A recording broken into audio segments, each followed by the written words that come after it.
સામાજિક વનીકરણ વિભાગ દ્વારા ગાંધીધામના કંડલા ટિમ્બર એસોસિએશન હોલ ખાતે ખેડૂત જાગૃતિ વર્કશોપનું આયોજન કરવામાં આવ્યું હતું.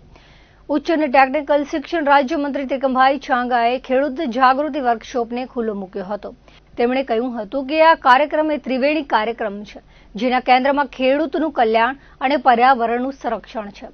કંડલા ટિમ્બર એસોસિએશનને અભિનંદન આપ્યા હતા અને ઉમેર્યું હતું કે એસોસિએશન પોતાની ફરજ સમજીને ખેડૂતોના વિકાસ માટે સામાજિક ઉત્તરદાયિત્વ નિભાવી રહ્યું છે. ખેડૂતોને માત્ર પરંપરાગત ખેતી આધાર ન રાખીને કચ્છ સામાજિક વન વિભાગના નવી એગ્રો ફોરેસ્ટ્રી યોજનાનો લાભ લેવાનું આહવાન કર્યું હતું. કચ્છ જિલ્લામાં કૃષિ આધારિત અનેક પ્રવૃત્તિઓની વિકાસને અવકાશ છે. વન વિભાગની મદદથી ખેડૂતો વૃક્ષોનું વાવેતર કરીને તેના લાકડામાંથી આવક મેળવે તેમ અપીલ કરી હતી. કચ્છ જિલ્લો આજે બાગાયતનું કેન્દ્ર બન્યું છે. એગ્રો ફોરેસ્ટ્રી સાથે પર્યાવરણના સંરક્ષણની અપાર સંભાવનાઓ કચ્છ જિલ્લામાં રહેલી છે. રાજ્યમંત્રીએ કચ્છ વન વર્તુળ વિભાગ અને સામાજિક વનીકરણ વિભાગને અભિનંદન આપીને જણાવ્યું હતું કે ખેડૂતો ટિમ્બર એસોસિએશન અને વન વિભાગના સામૂહિક પ્રયાસોથી કચ્છને હરિયાળું બનાવી શકાશે.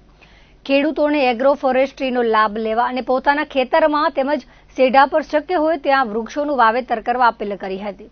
વન વિભાગની નવતર પહેલ આવનારા સમયમાં વિકસિત ભારતના સંકલ્પને સાકાર કરવામાં મદદરૂપ બનશે તેવો વિશ્વાસ રાજ્યમંત્રીએ વ્યક્ત કર્યો હતો. રાજ્ય સરકારના કૃષિ મેળાઓ થકી કચ્છ જિલ્લાની ખેતીમાં પરિવર્તન આવ્યું છે. આજે કચ્છના ખેડૂતોને પ્રયોગાત્મક કૃષિ રાજ્યના ખેડૂતો માટે પ્રેરણારૂપ બની છે. ગાંધીધામ મહાનગરપાલિકાના મેયર દિવ્યાબેન નાથાણીએ ખેડૂતોને વન વિભાગની એગ્રો ફોરેસ્ટ્રી યોજનાનો લાભ લઈને વૃક્ષોનું વાવેતર કરવા અપીલ કરી હતી. તેઓએ કહ્યું હતું કે કેન્દ્ર અને રાજ્ય સરકાર ખેડૂતો આર્થિક રીતે સદ્ધર બને તે માટે સતત પ્રયત્નશીલ છે.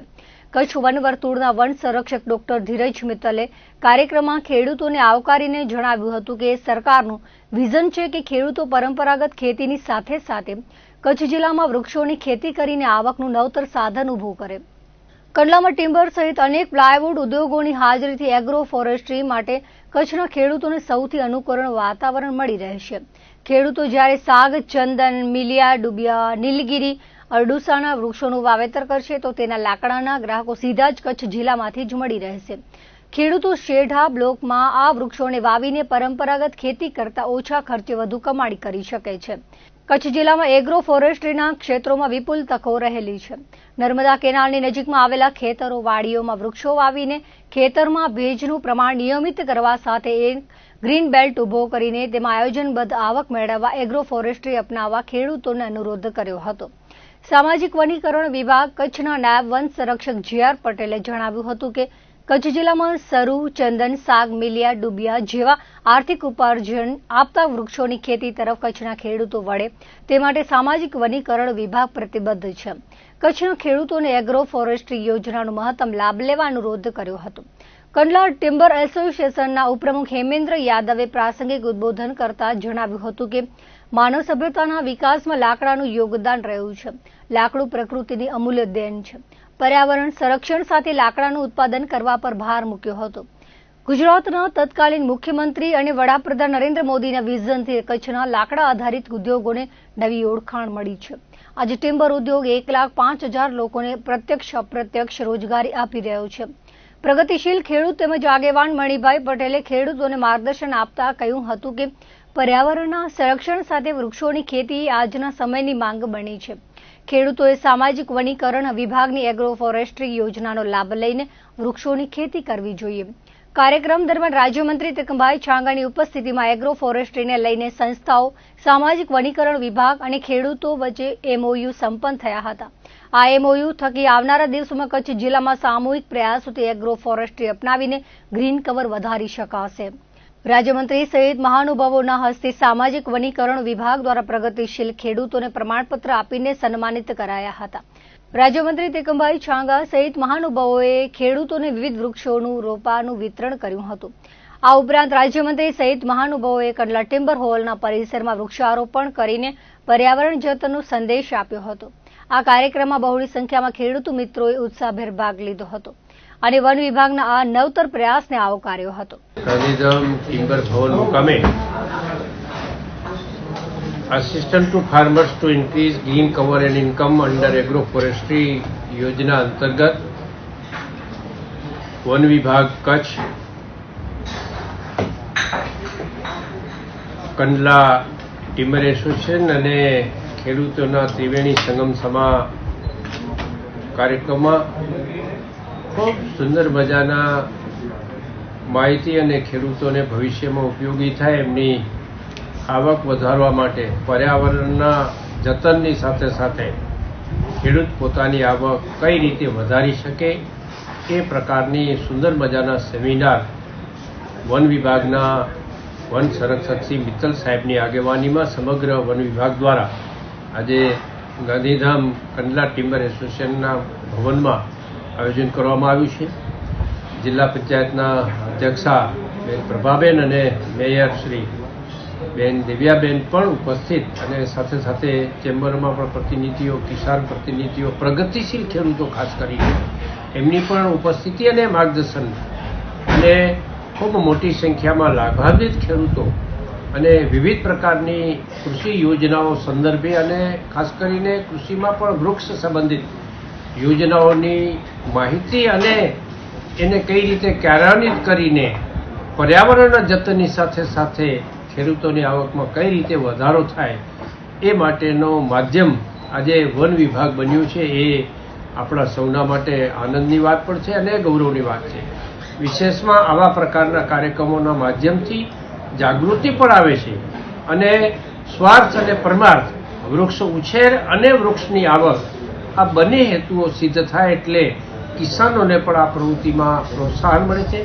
સરકારશ્રી અને ખાસ કરીને વન વિભાગની જે યોજનાઓ છે, વૃક્ષ આપવાની જે સહાય છે, એની પણ સુંદર મજાની માહિતી આપીને ખેડૂતોને વધુમાં વધુ વૃક્ષ વાવવા માટેની જાગૃતિ માટેની વાત પણ આ શિબિરમાં કરવામાં આવી. સાથે સાથે રાજ્યના મુખ્યમંત્રી આદરણીય ભૂપેન્દ્રભાઈ પટેલ અને દેશના પ્રધાનમંત્રી આદરણીય મોદી સાહેબે જે રીતે આ પ્રવૃત્તિને વિસ્તારવા માટે જે રીતે પ્રયત્નો કર્યા છે એ પ્રયત્નોનો પણ લાભ લઈને કિસાનો આવતીકાલના ગુજરાતના નિર્માણમાં મહત્વની ભૂમિકા ભજવે અને એની આગેવાની વન વિભાગે જ્યારે લીધી છે ત્યારે સૌને અભિનંદન આપું.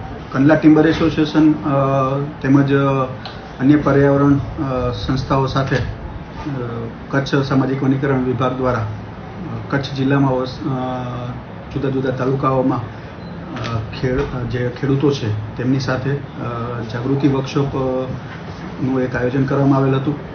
આ વર્કશોપના માધ્યમથી સરકારશ્રીની જે એગ્રો ફોરેસ્ટ્રીની યોજના છે જેમાં સહાયમાં તાજેતરમાં વધારો કરવામાં આવેલો છે તે સહાયથી સબસિડીથી ખેડૂતો તમામ વાકેફ થાય તેમજ સાથોસાથ કચ્છ જિલ્લામાં શરૂ, ચંદન, સાગ, મિલિયાડુગા આવા આર્થિક ઉપાર્જન થઈ શકે તેવા વૃક્ષોનું વાવેતર કરી અને વૃક્ષારોપણ તો થાય જ સાથે સાથે એમની આવકમાં પણ વધારો કરી શકે તે હેતુથી એક વર્કશોપનું આયોજન કરવામાં આવેલ હતું.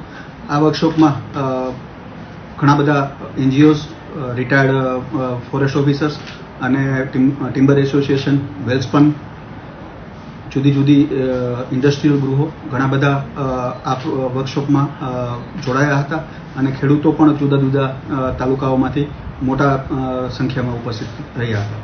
આ સંસ્થા દ્વારા સમગ્ર ગુજરાતમાં ખેડૂતોને જે એગ્રો ફોરેસ્ટ્રીનું વાવેતર કરે છે એમાં કાર્બન ક્રેડિટ દ્વારા આર્થિક સહાય ઉપલબ્ધ થાય એ માટે સમગ્ર ગુજરાતમાં કામગીરી થાય છે. અમારી સાથે શ્રી હરિભૂજલ વિકાસ મંડળ તથા દિલ્હીની ટેરી સંસ્થા અને ઇન્ટરનેશનલ લેવલે વેરા અને VNV તથા રિન્યુ કંપનીઓ પણ જોડાયેલી છે. આ બધાનું સંકલન કરી અને ખેડૂતોને કઈ રીતે વધુમાં વધુ આર્થિક લાભ મળી શકે અને એમને માર્ગદર્શન પણ મળી શકે એનો મુખ્ય ઉદ્દેશ છે. 2021થી આ સંસ્થામાં જોડાયા બાદ વિવિધ જિલ્લાઓમાં આના માટે કાર્યક્રમો ચાલે છે અને ખેડૂતો મોટા પ્રમાણમાં વૃક્ષ વાવેતર કરે છે. પરંતુ કચ્છ એક સૂકો જિલ્લો છે અને કચ્છમાં પર્યાવરણીય સમસ્યાઓ પણ વધુ છે. કચ્છનો જે વિશાળ વિસ્તાર છે એને પણ જો વૃક્ષથી આચ્છાદિત કરાવવામાં આવે તો પર્યાવરણને પણ લાભ થાય, સાથે સાથે ખેડૂતોને પણ આર્થિક લાભ થાય. આથી કચ્છમાં જે નાયબ વન સંરક્ષક શ્રી પટેલ સાહેબ તથા મિત્તલ સાહેબના માર્ગદર્શન હેઠળ સ્ટાફ દ્વારા અને ખેડૂતો દ્વારા જે ઝુંબેશ કરી અને વૃક્ષારોપણનું આયોજન વિચારેલ છે એ ખરેખર ઉમદા પ્રયત્ન છે અને એમાં સહયોગી થઈ અને અમે પણ કામ કરવા તત્પર છીએ. તો આ સફળ અભિયાન થાય એ માટે હું વિનંતી છું.